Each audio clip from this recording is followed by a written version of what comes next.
Hello, this is Dr. Gay from First Look MRI, and this is a 44-year-old male with complaints of knee pain. He's had injuries throughout his life, but nothing dramatic recently. And we see here we have two views. We have coronal images. This is called a T1 weighted view where the marrow is bright, subcutaneous fat is bright.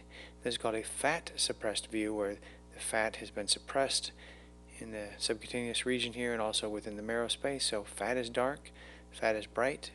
When the fat is suppressed, you see little bits of fluid, like right here. This tiny little bit of fluid is really white. And now in this view, we can see the medial side, the inner side of the knee. This dark band is the medial collateral ligament, or the MCL, looking normal. On this side, the MCL looks normal. And now on the outside, we have the lateral complex. On the medial side, there's just a single thing called the medial collateral ligament. On the outside, it's more complex. We have the fibular collateral ligament that comes off the bone here, off the femur. This is the femur. This is the lateral condyle. We see the fibular collateral ligament comes down and it becomes this dark band here. This is called the conjoined tendon. In the back we have the biceps muscle. It comes down here and it also becomes the conjoined tendon. So these two things, the fibular collateral ligament and biceps, come together to form the conjoined tendon, this dark band that attaches to the fibular head.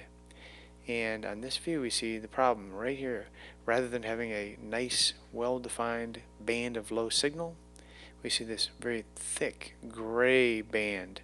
This is the fibular collateral ligament that is thickened, looks like it's chronically inflamed.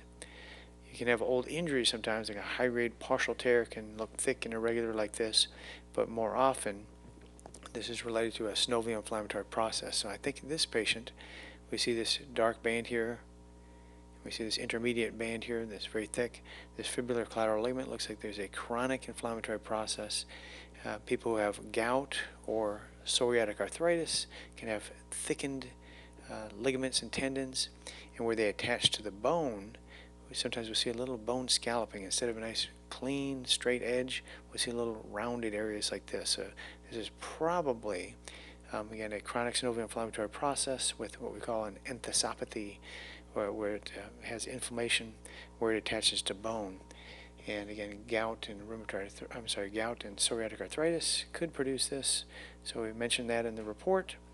And again, an old injury is the other thing to consider. If they've had a high-grade partial tear, it might produce something like this.